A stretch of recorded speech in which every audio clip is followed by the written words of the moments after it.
we're going to change. The first thing we can do, and I've made a commitment, that I will do everything in my power with my colleagues like Michelle Bachmann and Paul Ryan and Mike Pence and Jeb Henserling and Louie Gohmert and Joe Wilson, and who I talked with yesterday. He said, say hello to everybody in your district. But what we're going to do is first not fund. The budget will come up, and there'll be funding in it for 2012, 13, and 14 potentially, because they're going to try to pay forward to get things moving.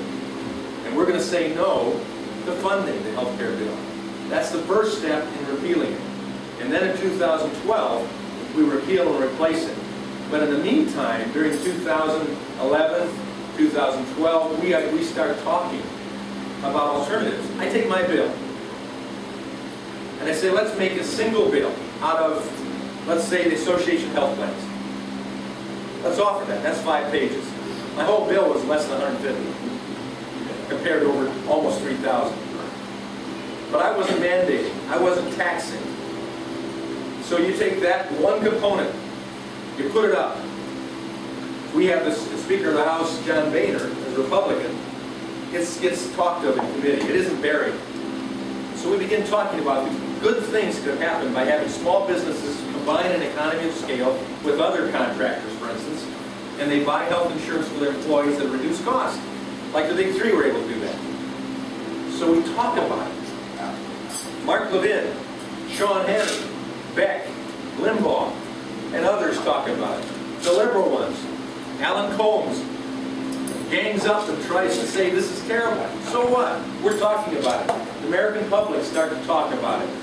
By the time we get to 2012, 2013 with a new president there, we pass that sucker. And we can do that with each component.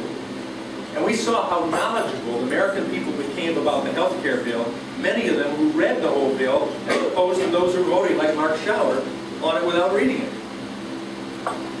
So that's what we do in the meantime. So I think we have all sorts of opportunity, but we can't miss it. If we miss it and let it get implemented, Katie Barber. What's happening in Lansing right now regarding it? Well, what's happening in Lansing? They're finding out they're going to be left hanging with Medicaid costs that they were willing to accept to get it passed for a short-term relief, stimulus package, and other things. And now they're going to have to pay for it when that all goes away. They are also introducing legislation, and Mike Cox, Attorney General, has joined together with others Attorneys General to fight it in courts as being unconstitutional. So all of that's happening. State legislatures putting through sovereignty bills for the state, basically saying the 10th Amendment is right. The federal government has no responsibility or authority to be in this area. They can't tell us what to do. They cannot mandate upon us.